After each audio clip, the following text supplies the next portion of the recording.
আমি মনে করি আগে আমাদের যে পরিবেশ বলতে কি বুঝেন, এই যে চুরি ডাকাতি রাজাহানি এগুলো আগে প্রথমে বন্ধ করতে হবে, তারপর আরগুলো চিন্তা করতে হবে। এক সরকার গিয়ে ইয়ান লই না আর টেনশন করে লাভ নাই। যে হ্যাঁ আর দেশের মধ্যে যারা আছে 18 কোটি মানুষ আছে, 12 কোটি ভোটার, অর্ধেক নারী অর্ধেক পুরুষ। তো ইউনিয়নের যদি ভোট কেন্দ্রে নিতে হয় তাহলে এরকম পরিবেশ সৃষ্টি করা পড়ব। তো এরকম পরিবেশ সৃষ্টি হইলে না তো প্রশাসন শক্ত হম পড়ব। প্রশাসন শক্ত হইলে মানুষ নিশ্চিন্তে যাইব কেন ভোট কেন্দ্রের মধ্যে। এনে তো ভোট লই না মানুষের দ্বিধা দ্বন্দ্ব। অনর সেনাবাহিনীর মধ্যে যদি নির্বাচন হয়, মাঠের মধ্যে অনর, তাহলে নির্বাচন সুষ্ঠু হবে, আন্দোলন সুষ্ঠু হতো না। রাতের বেলা নিরাপদভাবে হাঁটতে পারবো, এইটুকুই চাওয়া। চট্টগ্রামের মধ্যে সাইড দিয়ে যে দল আইক না কেন, আর চট্টগ্রাম একবার নিচ্ছেন যে দেন গো মানুষ হারিতারে গো মাইয়া হারিতারে, এটার মধ্যে মাইয়জ্ঞ যাইলে দেখে দেয় 5-6 জন পর দেখে টিজ করে ইনার নেতা কর্মী অকল ন দেখে ইনার পদক্ষেপ লাইব আনার। দর্শক আসসালামু আলাইকুম। দরজাত কড়ানারের আসন্ন জাতীয় ত্রয়োদশ সংসদ নির্বাচন এই মুহূর্তে আয় আছি বন্দরনগরী চট্টগ্রামত। নির্বাচন লয়েরে বন্দরনগরী চট্টগ্রামের মানুষ কি হর জনপ্রতিনিধি অকলতুন তারার আশা কি প্রত্যাশা কি আজ ইয়ারা কেনা জানিবেলে চেষ্টা করগুম। বয়স তো 74 চলে কিছু দেখি ক্ষণিক জলকে একটু আই আশার আলো আই, কিন্তু পরে অন্ধকার হয়ে যায়, বছরকে বছর অন্ধকার হয়ে থাকে। আজ আর ইতিবাচক চিন্তা ভাবনা হইতাম মনে না হয়। সুন্দর একটা বাংলাদেশ চাবো, আর কি চাইবো যে আমরা স্বাধীনভাবে যেন চলতে পারি, আমাদের সাথে যেন খারাপ কিছু না হয় আর কি। যে মনে করেন দেশ ভালো চালাইবো কাদের প্রয়োজন, এটাই তো জনগণের চার। সুষ্ঠু নির্বাচন তো আশা আছে, সবাই চায় যে সুষ্ঠু নির্বাচন হওয়ার জন্য, এটা তো বাকিটা আল্লাহর হাতে। সবারই ভোট দেওয়া উচিত, যেহেতু আমরা রাষ্ট্রের নাগরিক, তো নাগরিক হিসেবে আমাদের সবারই দায়িত্ব ভোট দেওয়া।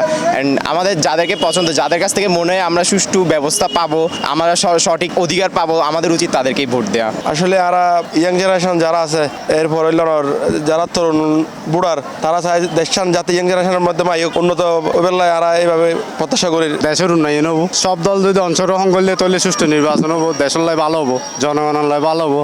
আর চাই দেশ সুন্দর করে শৃঙ্খলা ভাবে ভালোভাবে চলিব, দেশের উন্নতি হবো, ইয়ান চাই। তাদের কাছে চাওয়া এই যে সুষ্ঠু নির্বাচন, কোনো বিরোধী দলতা নক, সুষ্ঠু নির্বাচন হোক, জনগণ ভালো থাকুক, মায়ালরা নিরাপত্তা দিয়ে অন্তর্হার বোর্ডর পর যেই সরকার হোক না কেন সুষ্ঠুভাবে নির্বাচন আসুক। আর সুষ্ঠুভাবে নির্বাচনের পরে এখন দেশে যে অশৃঙ্খলাগুলো হচ্ছে, বিশেষ করে আমাদের মেয়েদের ক্ষেত্রে, আমরা এখন সত্যি কথা বিকেলবেলা হলে সন্ধ্যার আগে ঘরে মানে কীভাবে খুঁজবো সেটা নিয়ে চিন্তায় থাকি। এই আমাদের মেয়েদের নিরাপত্তাগুলো আসলে আগে দরকার।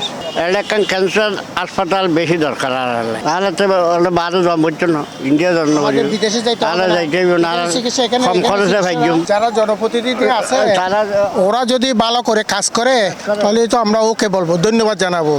আসলে জনগণের উপর নির্ভর করে, আর যারা জনপ্রতিনিধি আছে এদের উপর সবকিছু নির্ভর করবে, এদের উপরে কি নাই নির্ভর করে প্রশাসনের উপর। প্রশাসন তো এক সময় এক রকমের করার অ্যাটিচিউড দেখার, কোনো সময় কঠোর, আবার কোনো সময় মানে চারিদিকে ঐত্যা মামলা বা এই সেই। তবে আর আশা করি যদি নির্বাচন হয় তাহলে স্থিতিশীল সরকার গঠনেও, এই স্থিতিশীল সরকার গঠন নইলে এইভাবে তো দেশ চলিতে পারে। এখন অনেকক্ষণ আকার নিশ্চয়তার মধ্যে আর না থাকিত। তো এই আশঙ্কার তো মুক্তি দিতে হইলে প্রশাসনের আরও কঠোর করিব, ইয়ার একবার সত্য কথা, অবধারিত কথা, প্রশাসন আরও কঠোর করিব।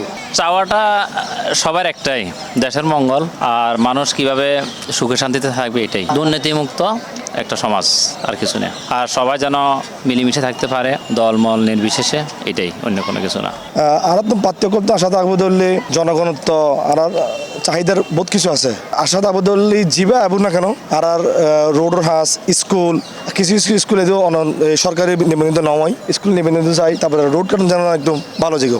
ব্যাকুনুরে একখান চাওয়া একখান এই প্রত্যাশা, আগামীর ত্রয়োদশ জাতীয় সংসদ নির্বাচন যেন একখান অবাধ, সুষ্ঠু ও নিরপেক্ষ নির্বাচন হয় এবং জিএনওর মাধ্যমে আর চট্টগ্রাম সাজিব আগামী নতুন উন্নয়নের রোল মডেল হিসেবে ব্যাগুনে ফাইবু একখান শান্তির নগরী চট্টগ্রাম। ব্যাগুনেই ইয়েনেই আশাগরের আসন্ন জাতীয় সংসদ নির্বাচন উত্তুন। Ahmed Hussain, C plus TV, Chittagong.